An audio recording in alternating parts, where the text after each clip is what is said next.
Episode 2 of Solo Leveling starts with Song approaching and praising Sung for his observation skills. Song asks Sung to tend to his wound because he knows Ju-hee doesn't handle intense scenarios well. Song reflects on his experiences with B-rank dungeons and believes the giant statue that shot the laser beam is an A or S rank level foe. Song recites the lines from the scripture he read in episode 1. Sung wonders if the god from its text happens to be the giant statue figure. We shift perspective to Sung's sister Jaina.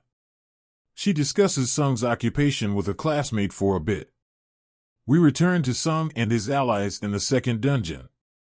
Song tells everyone it'd be best to create a solid strategy. One party member disagrees and tries to rely on his speed feats to escape.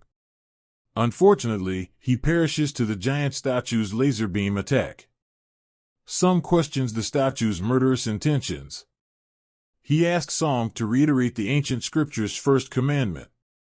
Afterwards, Sung bows before the statue since the first commandment requires folks to revere God.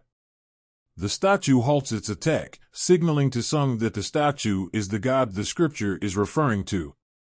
Sung informs the others to do the same and they manage to escape death, for now. Then, the god statue rises from its chair and approaches the hunters.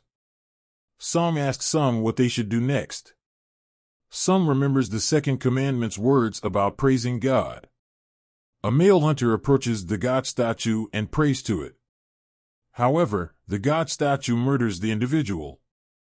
Sung believes it's because the gentleman's words don't apply to the god statue.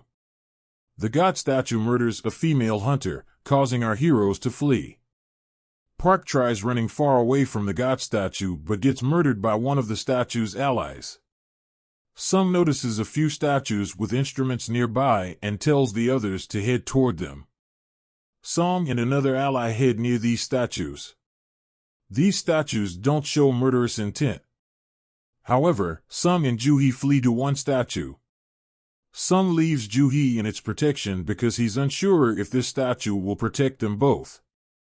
Before Sung perishes at the god statue's feet, he reaches a nearby instrument-carrying statue in time, which saves his life. The god statue returns to its seat. Sung realizes this is the correct way to praise it. Ju-hee rushes over to Sung and realizes he's lost one of his legs. As Ju-hee heals Sung's wound, Kim scolds Song for his poor leadership and decision. Suddenly, the god statue causes the floor to rupture beneath our hunter's feet and summons an altar. Sung relays intel about altars and their history in addition to the third commandment's wording about people needing to prove their faith in God. Kim tells Song that he should sacrifice himself. Song approaches the altar and Sung feels guilty about Song taking the fall for all this. Suddenly, flames start sprouting around the altar. Sung asks two hunters to take him to the altar so he can observe it. At the altar, Sung and Song discuss if it'd be a good idea to wait here for help to arrive. Sung informs the audience about the dungeon break phenomenon that occurs when a gate opens up all the way after 7 days pass.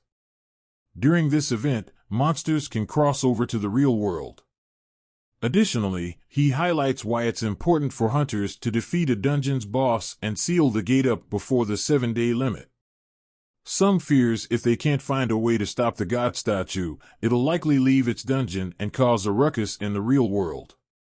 Sung asks Kim and Ju-hee to enter the altar's domain. Suddenly, several statues approach our hunters. Sung tells everyone to keep their eyes on the statues. A female hunter breaks from the pressure and flees somewhere. One of the hunters thinks she made it out okay, leaving Sung mildly confused and contemplating what's going on.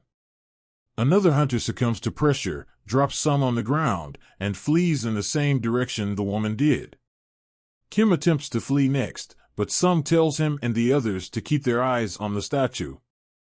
He believes blue flames surrounding them act as a timer, and once they're extinguished, they'll be free to go. Kim praises Sung for his guidance, but chooses to leave. Song tells Ju-hee to escape with Sung and leave him be. Ju-hee tries to leave, but realizes she can't move her legs. Song wonders if it's because she used too much power during her attempt to heal Sung's wound. Sung tells Song to escape the place with Ju-hee. Ju-hee refuses to leave him behind, so Song knocks her out and leaves Sung alone. Sung's glad he'll be the one to suffer the dungeon statue's wrath. Sung tries retaliating but gets manhandled by the statues. During this brutal beatdown, Sung reflects on his life experiences. Before the final flame extinguishes and one of the statues attacks Sung, a log appears in front of him. This log informs Sung that he's qualified to become a player. It tells him he has 2 seconds to accept the offer, otherwise, he'll die. The episode closes with Sung accepting the offer. The episode review.